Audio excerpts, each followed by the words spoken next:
Well, you can call me Eileen, and this video is a little different if you're familiar with my channel.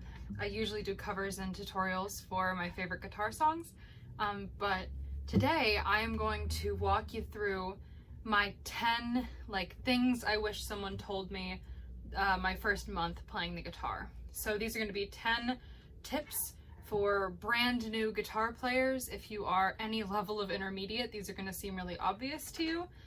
But these are my 10 tips for people who are just starting out, who might not really know how to get started, or who are kind of intimidated by the guitar. This video is for those kind of people. For full reference, I've only been playing the guitar for about a year, so I'm still definitely a beginner. But these are my tips for somebody who is just starting out and wants to maybe make the transition into playing a little more smooth. So yeah, these will be 10 tips for brand new people. If you are new, feel free to stick around. I have a ton of guitar tutorials and covers of all my favorite songs up on my channel already, and I'm hoping to start putting out more content about my songwriting process because hopefully soon I'll have more news about my first EP, but there might be news about that coming out soon. So yeah, hope you stick around. If you are more of an advanced player, I would like to invite you to stick around. These are probably going to be below your pay grade a little bit, but I would love it if you offered me some tips in the comments. I'm probably going to make a ton of mistakes in this video. Just as someone who's only been playing for about a year, you know, there are obviously things I do wrong. So if you're more advanced than the skill level of these tips, please stick around and maybe give me some tips. I'm always looking to learn. So yeah, let's get started. Okay, so the first tip is that you can get through most of your kind of standard, I guess, songs. I mean, get through most of them on the same about 6 chords. And those chords are an F, a C, a G, an E minor, an A minor, and a D. So those are the chords that almost every song is over. There are some other somewhat common ones that you'll run into, but if you're just starting out, learning those 6, and I can put in a picture of my hand doing all of those chords here. Pause if you want to kind of learn along with them. But if you are just starting out, I would really recommend before you even jump into learning your first song, it can be really helpful to just get good at putting your hand in these places and kind of making it a little closer to second nature to just put your hand where you know like an E minor would go. It can make learning your first couple songs a lot easier if you have some practice switching between chords before you jump right in. Or you can jump right in. I jumped right in because I didn't know how common those 6 chords were, so I didn't know that I could have just learned those first and then built up to playing full songs. But yeah, that's my first tip here, is just to learn those chords and practice switching between all of them. And then once you're at least somewhat comfortable with that, you'll be ready to play a lot of really basic intro songs.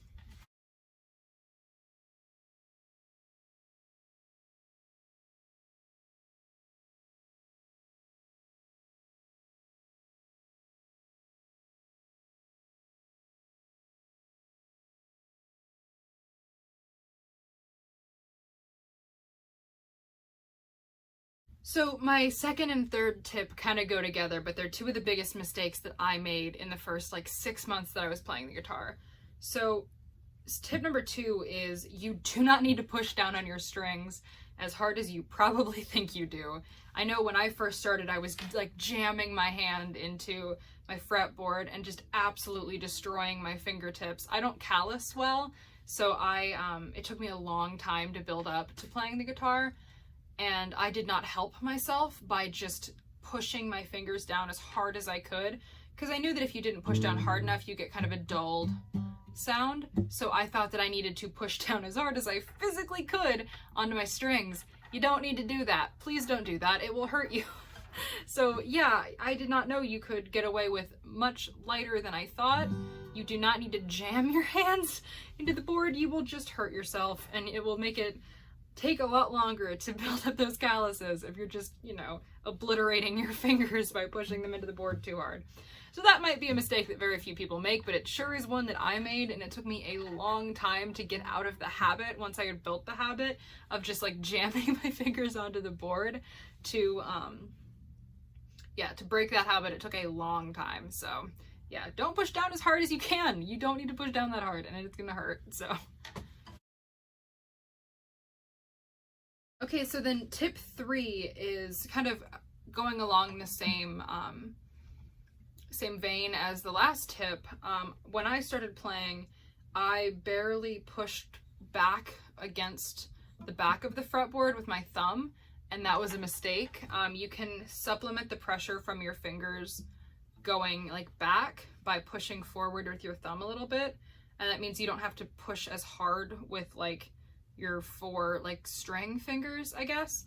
But it can really help, especially in the beginning. I had to think about it a lot, but deliberately putting more pressure forward so that your like string fingers, I don't know how else to say that, but these 4, so those fingers aren't pushing as hard. It can help. I had a lot of joint pain when I started playing because I was pushing so hard with my like finger muscles, and so I once I started pushing a little bit back against the fretboard with my thumb, it really helped me not be in pain as much. So yeah, those two kind of go together, but they are 2 mistakes that I definitely made very early on. I'm not sure how common that is, but they're 2 things that I wish someone had told me. So that's why I put them in the video. So this next tip, partially I'm putting this in because of when I started learning the guitar. I started learning guitar in the middle of the pandemic, so I was kind of stuck in my room with nothing but my coursework to entertain me. So all I wanted to do was play the guitar all the time, and I was really impatient with building up my calluses, so I just played through the pain and like broke my calluses and, you know, didn't let them heal and develop into actual like helping me play calluses. They were just basically open wounds. It was not pretty. So my tip here is to just build up slowly, especially in your first month when you're just getting used to putting your fingers on like a very small metal string. Like, that hurts, and allow yourself to build up the calluses, or you will just suffer, and you will not need to suffer. There's no reason to put yourself through that. Just take a couple weeks and build up to where, you know, it doesn't kill you every time you play. You do not need to be in excruciating pain to build up calluses. It's kind of worse for them. So just letting yourself kind of develop your calluses before you try to play, you know, your full rock concert in your bedroom.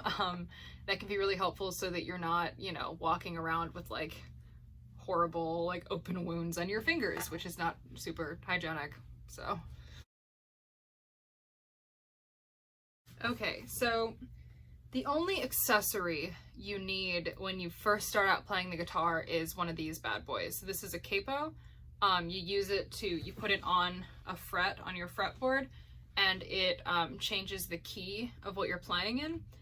So it's the only accessory for the guitar that you can't really work around. You don't really need a clip-on tuner right away. There are apps for that. I love my clip-on tuner. It helps me so much because I hate tuning. But you don't need a clip-on tuner. You don't really even need picks or a guitar strap. Those things are nice. And if you're getting it as a gift, those things are always super great, but they are more expensive. So if you're like saving up to buy a guitar and you want to know what you actually need to have, a capo is the only thing you really need to have. And these are generally pretty cheap. I got my guitar as a gift, so I don't know exactly how much they are, but I've had the same one for a while. Obviously, I've only been playing for a year, so I would hope they wouldn't wear out that fast. But yeah, a capo is really the only thing you like have to have. You can work around not having picks or any of the other like fancy schmancy stuff they're probably going to try to sell you. But a capo is really the only thing you like have to have. So this next tip is going to take a little demonstration, but when you're trying to play an acoustic cover of a not acoustic song, generally for me, there is a kind of hierarchy of places I look for rhythms for what I'm going to do with my strumming pattern. So if there's an electric guitar, generally I kind of aim for that, trying to mimic that sound, especially if it's kind of like iconic to the song. But if there's a really strong percussion part, sometimes that can be another place you can go for your kind of main strumming rhythm. Basically, when I'm trying to cover a not acoustic song, I try to think of what in the song is the most iconic or what is the most recognizable, and that's what I build my acoustic, obviously, strumming pattern from. So my favorite example is I Knew You Were Trouble. Is not played on an acoustic guitar generally, but you can make it kind of sound like that if you like palm mute the guitar. So you go,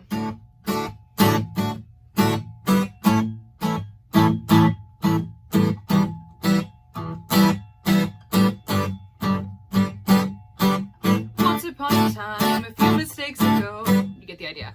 So while that's not exactly what's happening with the electric in the song, it sounds enough like the electric part that it can kind of call back to that like original recording part. But if you can't find, like if there's not an electric part, you can always try to find a percussion part of the song that resonates, that you can, you know, get some rhythm ideas from, or you can even really base it off of what's happening rhythmically with the vocals. Just if there's not, one of the good things about covering a song that is not acoustic is generally you have a little more leeway. People aren't expecting a very specific sound. So you have a little more leeway with what is like an acceptably reminiscent version. So yeah, just kind of you can play around with rhythms and figure out what's complementary to the vocal part if you're a singer. If not, if you're doing some sort of picked, like doing the vocal part but like picked, same deal. Yeah. This one is very specifically for beginners, but some songs just don't need acoustic covers. I, for the life of me, cannot still figure out a couple songs. I just can't make them sound right.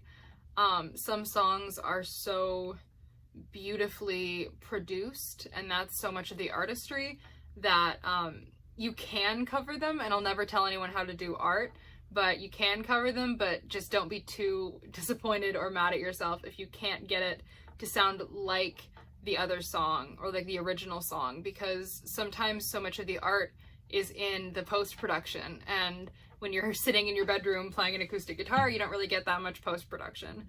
So yeah, just don't feel bad. There are still a ton of songs that I would love to play, but I just cannot get them to sound decent.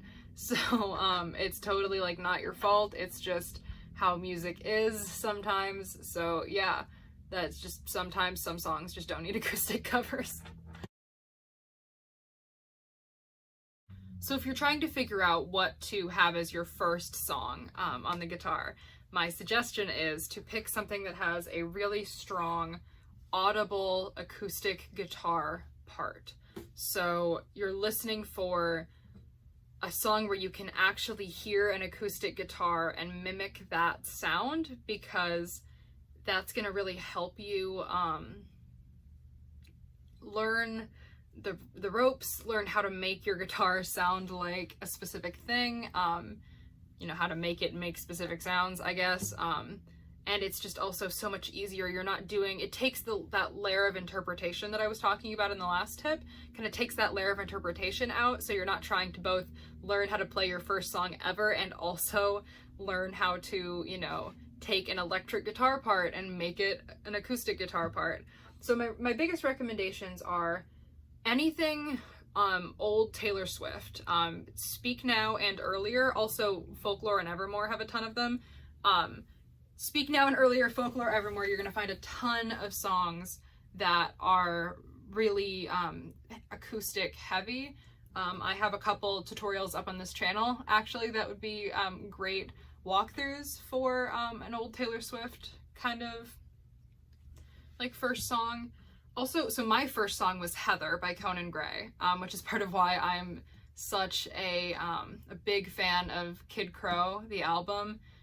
Most of my first songs were on Kid Crow. Comfort Crowd was another one of my first, and I definitely have a cover of that up so far.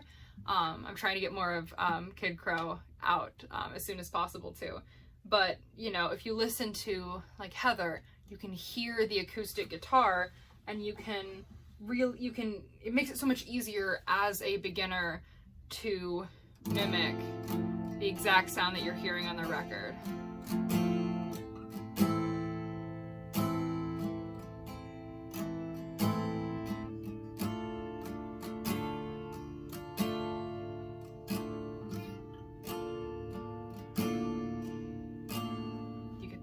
Have a Heather cover. I will have a Heather cover, there you go, up soon. So yeah, that's that tip.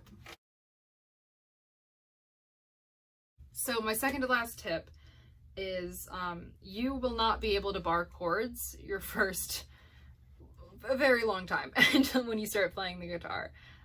If you can bar chords in your first week of playing the guitar, I'm terrified of you, and I'm not entirely sure you're human.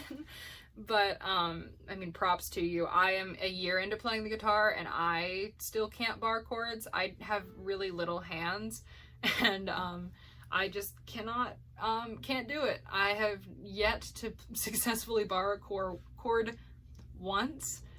Can't do it, and so I have learned modifications for all the chords that are common that are barred. They're pretty easy to modify. Generally, they don't sound as good, but you know, for people like me who cannot bar chords to literally save my life, we do what we gotta do. So yeah, you're not gonna be able to bar chords right away. That's okay. If it's super important to you, you can definitely start working towards it right away, and it might be a good break from your for your calluses to start kind of working on that. But yeah, you're not going to be able to do it right away, and that is perfectly okay and normal. Sometimes some people never can bar chords, and that's just where I'm at. My last tip kind of connects to what I said at the beginning. Where I said I was writing my first EP, and so my last tip is that you don't have to wait until you have years of experience to start writing music. You can start writing music as soon as you know 4 chords or 3 chords really. And yeah, I wrote my first song on the guitar a month into playing. It wasn't very good. I pretty much gutted it and rewrote it within a couple months. But I wrote it, and it helped me so much, like understanding the guitar, and like it built on my playing so much to have written something, even if it wasn't super great and it's never going to see the light of day. But yeah, you do not have to wait forever to start writing. If that's something you want to do with your guitar, you can start writing as soon as you know a couple chords. And if that's something you're interested in, I highly encourage you to do so. I'm gonna try to make a video soon about my songwriting process, because when I was starting out songwriting, I couldn't really find advice for people whose brain worked like mine, I guess, with writing. So I want to make an advice video about songwriting and how I work through writing a song, because I do it kind of in a weird way. And yeah, so I'm hoping to get that up soon. So yeah, you don't have to wait to write. Write as soon as ideas come to you, even if it's your like first day playing the guitar. Okay, so that was my 10 tips for beginner guitar players. Let me know in the comments if you have any other tips for new guitar players, if you're an experienced guitar player, and let me know if you have any tips for me, if you've seen me do anything wrong in this video or in any of my other videos. Speaking of, if you'd like to learn any, I primarily so far have at least covered Taylor Swift and Conan Gray, but I'm, obviously branching out all the time. and you can look at those videos on my channel. I am trying to get more covers and tutorials up. I'm also active on TikTok and Instagram. You can find me under Hello Eileen both places. TikTok is my most active platform because it's the easiest to upload there. But yeah, let me know if there's anything you'd like to see. I love taking requests just because always makes me so happy to know that someone is expecting the video. But yeah. Thank you so much for joining me today. I hope you stick around, hope you subscribe, and maybe like this video if you want, but if you don't, that's totally okay. Just so happy to have you around today, and yeah, thanks for hanging out with me.